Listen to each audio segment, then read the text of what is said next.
adik-adik yang dirahmati Allah Subhanahu wa Ta'ala, kita masih dalam mengkaji sejarah peradaban Islam pada bab 1, pada konsep sejarah peradaban Islam. Karena minggu lalu kita sudah membahas konsep sejarah peradaban Islam, kemudian kita membahas wilayah dan objek kajian sejarah peradaban Islam, kemudian langkah dan prosedur untuk mengkaji sejarah peradaban Islam, kemudian tujuan studi sejarah peradaban Islam. Di sini menarik, dalam tujuan studi sejarah peradaban Islam yaitu mendefinisikan dunia dengan definisi Islam. Konsep sejarah, bagian daripada sejarah di dalam sejarah dunia didefinisikan dalam definisi Islam. Kemudian di sini identifikasi of self, yaitu orang atau oknum atau tokoh diri yang mengidentifikasi dengan Islam. Kemudian definisi of self, yaitu tokoh-tokoh yang diidentifikasikan diri oleh Islam. Itu sentral daripada tokoh sejarah peradaban Islam pada diri Rasul dan sahabat, serta pada pemerintahan masa pemerintahan Islam. Kemudian di sini kegunaan mempelajari sejarah adalah untuk kelestarian identitas kelompok dan memperkuat kelompok itu bagi kelangsungan hidup. Sejarah adalah bagian daripada pelajaran, bagian daripada pengalaman yang baik, pengalaman yang bagus, pengalaman yang buruk. Jadi sejarah menjadi bagian itu. Jangan sampai kita mengulang pada sejarah pada pengalaman yang buruk atau terjadi peristiwa yang buruk. Seperti jangan sampai terjadi kembali peristiwa pemberontakan PKI misalnya. Jangan sampai. Kita harus selalu menjaga negara ini pada tujuan awalnya, yaitu berdasarkan Pancasila dan Undang-Undang Dasar 1945. Itu sejarah. Kemudian sejarah berguna bagi pengambilan pelajaran dari tindakan-tindakan masa lampau. Jadi merupakan pelajaran pada tindakan-tindakan masa lampau. Bagaimana ketika seorang Fir'aun menyatakan dirinya sebagai Tuhan, kemudian melarang penduduknya beriman kepada Allah. Itu adalah pelajaran. Jangan sampai terulang kembali. Apalagi pada negeri yang tercinta ini. Jangan sampai ada indikasi yang melarang kita untuk beriman dan melaksanakan peribadatan sesuai dengan konsep masing-masing keyakinan kita. Adik-adik yang dirahmati Allah Subhanahu wa Ta'ala, jadi sejarah merupakan pelajaran tindakan masa lampau, sehingga sejarah memberikan asas manfaat secara lebih khusus demi kelangsungan hidup, memiliki manfaat. Di sini jangan sampai ada yang mengatakan mengatakan bahwa seorang mantan presiden Amerika, Henry Ford, yang dikutip oleh Surya Negara dengan sangat berani mengatakan bahwa sejarah itu omong kosong. Nah, ini Henry Ford menyatakan bahwa sejarah itu omong kosong, bahwa kehidupan kita tidak dipengaruhi oleh sejarah masa lampau. Sini menurutnya sejarah tidak ada pengaruhnya dengan masa kini. Ia tidak memberikan kontribusi apapun berkaitan dengan kemajuan yang dicapai oleh orang-orang yang hidup pada masa kini maupun pada masa yang akan datang.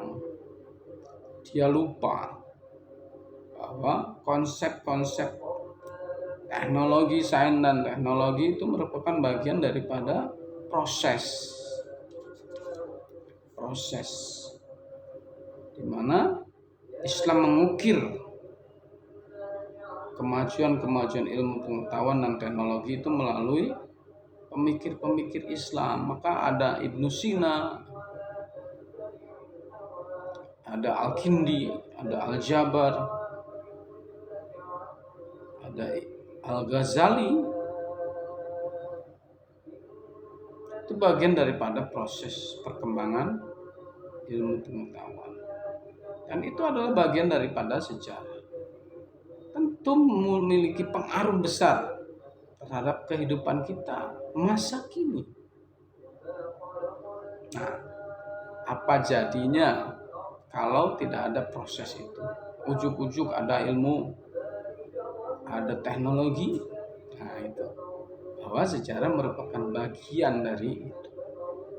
Jadi kalau dikatakan bahwa tidak ada kontribusi apapun berkaitan dengan kemajuan yang dicapai oleh orang-orang masa kini dan masa yang akan datang, itu sebuah pendapat yang tidak mengikuti, pendapat yang tidak mengakui akan adanya proses sejarah.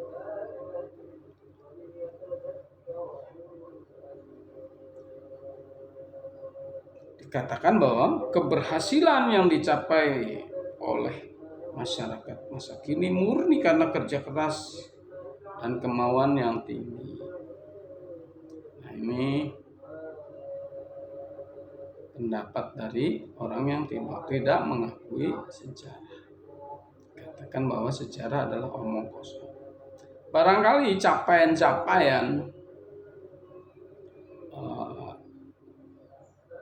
yang dicapai oleh kemajuan-kemajuan ilmuwan-ilmuwan masa kini merupakan bagian tali yang tidak terputus pada capaian yang akan dicapai oleh masa yang akan datang.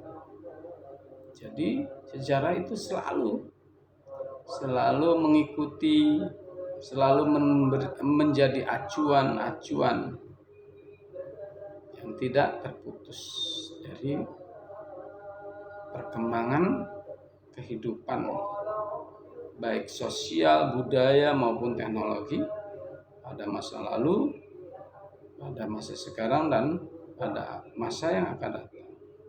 Selalu bertalian, selalu bergandengan, tidak terputus. Nah, ini adik-adik.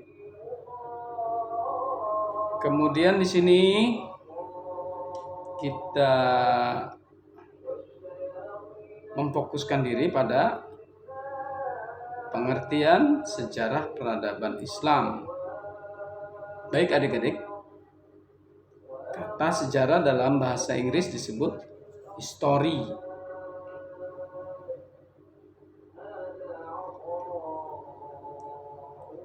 Yang berarti masa lampau umat manusia. History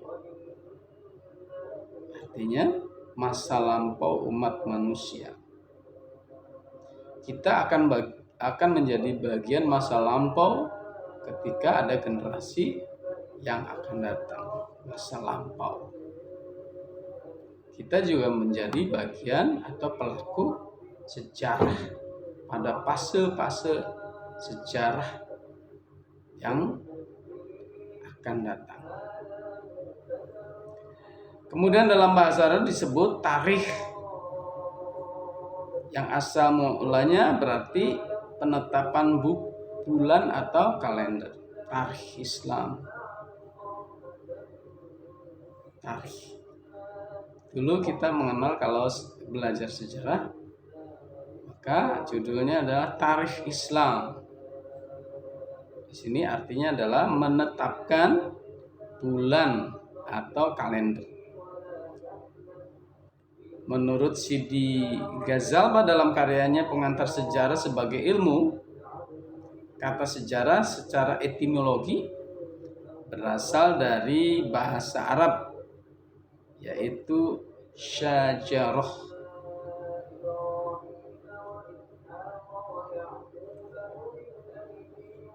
yang artinya adalah pohon. Pohon. Di sini bagaimana secara filosofi bahwa sejarah dikatakan berasal dari bahasa Arab yang artinya syajarah, pohon, yang merupakan gambaran suatu rangkaian genealogi. Menurutnya kata sejarah terambil dari kata syajarah yang mempunyai arti pohon kehidupan. Kata ini masuk ke dalam bahasa Melayu sekitar abad ke-14 Masehi. Abad ke-14 Masehi. Kalau Hijriahnya abad ke-14 itu, kalau Masehi sekarang 2021.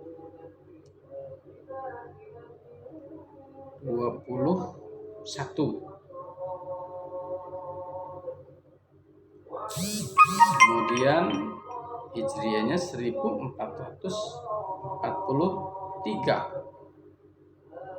Berarti sekitar abad ke-7 Hijriah, karena perbedaannya hampir 700 tahun.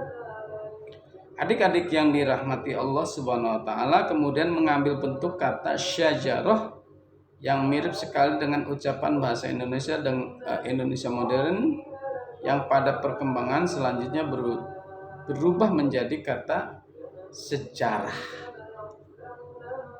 Jadi syajarah dalam Indonesia modern disebut sejarah.